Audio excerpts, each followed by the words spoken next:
내가 이만큼 일을 했어도 나보다 더 잘한 누군가는 분명히 있을 것이고, 그러면 그 분명히 나보다 잘한 누군가를 알게 됐을 때는 나는 그만큼 불행해질 수밖에 없는 것이죠.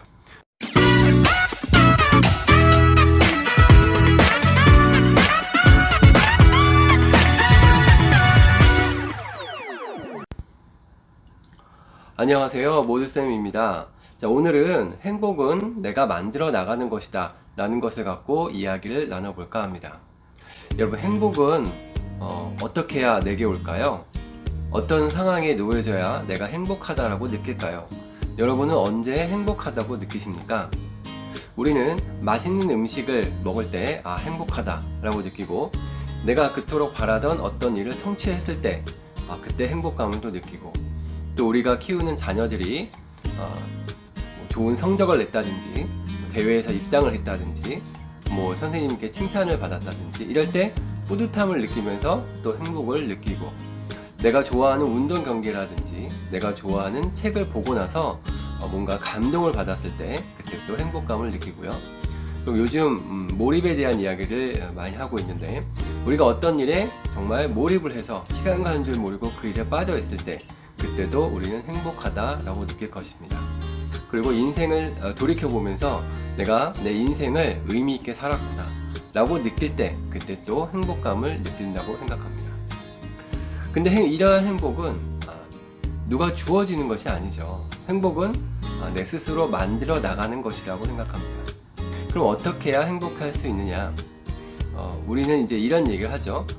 범사에 감사해야 된다. 주어진 나의 상황에 고마워하면서 그것을 정말 겸손한 자세로 받아들일 때 행복이 또 찾아온다라고 이야기도 합니다. 근데 여기서 잠깐 생각해 볼 것은 뭐냐면, 우리가 항상 끊임없이 남과 비교하는 성향이 있다는 것이죠. 그러니까 내가 좋은 성과를 거둬서 무척 행복했는데, 다른 사람이 그거보다 더 좋은 성과를 갖게 된다면, 또 그게 이웃의 사촌이라면, 아니면 내 형제 자매 중에 더 그 좋은 결과가 났다 그러면, 이상하게도 그날부터는 그 행복감이 사라지고 왠지 내가 더 불행한 사람이 된 것 같은 느낌이 들어옵니다. 근데 이것은 매우 당연한 일일 거라고 생각합니다. 왜냐면 우리는 항상 인생을 살면서 다른 사람들하고 비교하는 경험을 참 많이 합니다. 하다못해 집에서도 와이프는 우리 다른 집에 또 남편들과 남편들도 비교하고요. 반대로 또 우리 남편들도 와이프를 비교할 때도 있고, 하다못해 학교에서도 우리 반 선생님이 옆반 아이들과 또 우리 아이들을 비교하기도 하고, 옆반 아이들도 마찬가지겠죠. 우리 반 선생님과 또 옆반 선생님을 또 비교하기도 하고, 이 학교 선생님들은 또 저 학교 선생님들과 선생님들을 비교하기도 하고, 관리자들은 관리자들끼리 우리 어느 학교 교감이 좋으냐, 교장이 좋으냐, 어느 학교 교장 선생님이 마음이 좋으냐, 아니면 마음이 나쁘냐, 또는 어느 교육청이 더 일을 잘하느냐, 또 어느 사회도 마찬가지죠. 어떤 도시가 더 일을 잘하고 경제적으로 더 부유하냐, 어느 도시가 그렇지 못하냐. 그러니까 이 모든 것들이 항상 비교돼서 살기 때문에 어쩌면 우리 대한민국 사회는 비교로 시작해서 비교로 끝나는 게 아닌가라는 생각까지 할 정도입니다. 근데 이렇게 끊임없이 비교를 하다 보면 결국 만족에 이르기는 어려울 것 같습니다. 왜냐면 비교라는 것은 아무리 좋고 아무리 대단한 일을 했어도 결국 그거보다 더 잘하거나 더 못한 일이 항상 생기기 때문에 비교는 한마디로 얘기해서 끝이 없는 것이죠.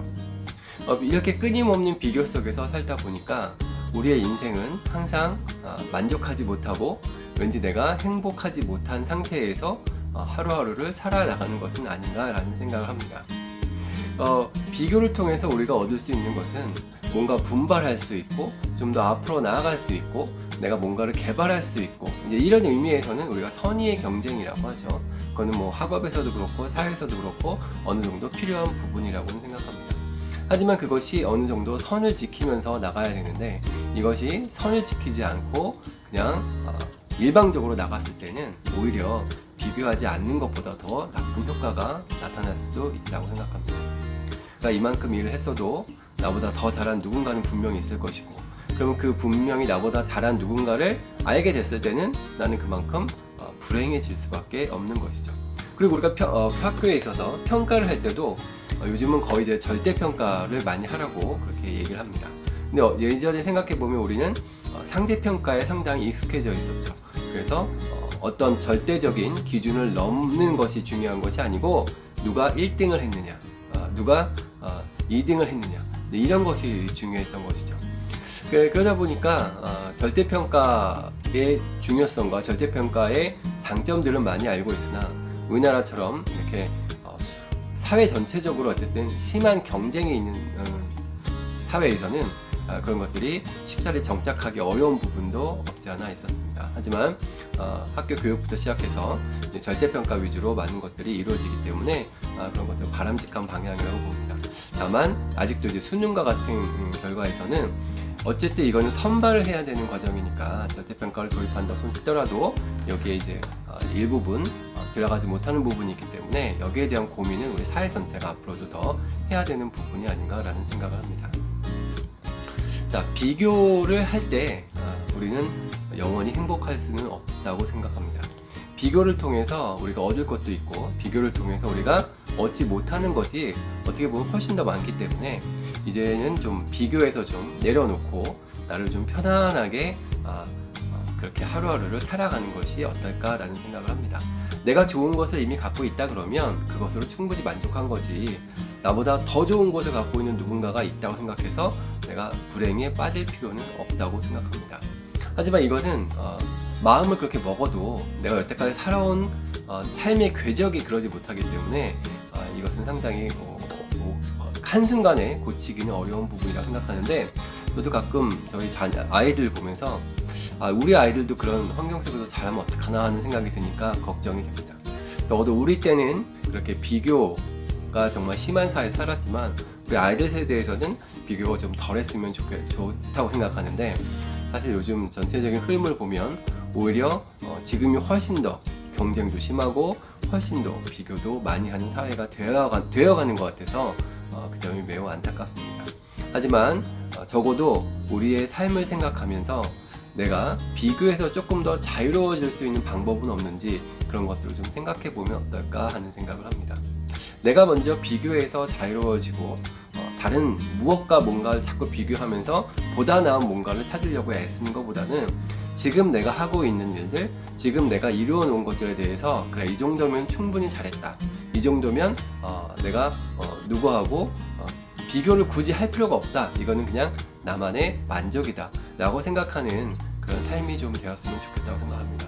만약에 그렇게 된다 그러면 적어도 버스를 타거나 지하철을 타거나 아니면 이런 일상의 생활에 있어서 쓰지 않아도 되는 그런 신경정들은 좀 덜 쓰지 않을까라는 생각을 하고, 뭔가 초겨울이죠. 이제 날씨가 쌀쌀해졌는데 초겨울에 들어가는 지금 시점에서 조금 더 내가 내 거를 더 챙기려고 하고 뭔가를 더 가지려고 하는 것보다는 이제 한번 좀 돌아보면서 좀 더 내가 그동안에 비교했던 것들을 좀 더 내려놓고 내가 세운 기준에 이 정도면 만족해 라고 하는 것도 있다 그러면 그 정도에서 만족하면서 그리고 감사하면서 사는 것도 중요한 일이 아닐까라고 생각합니다.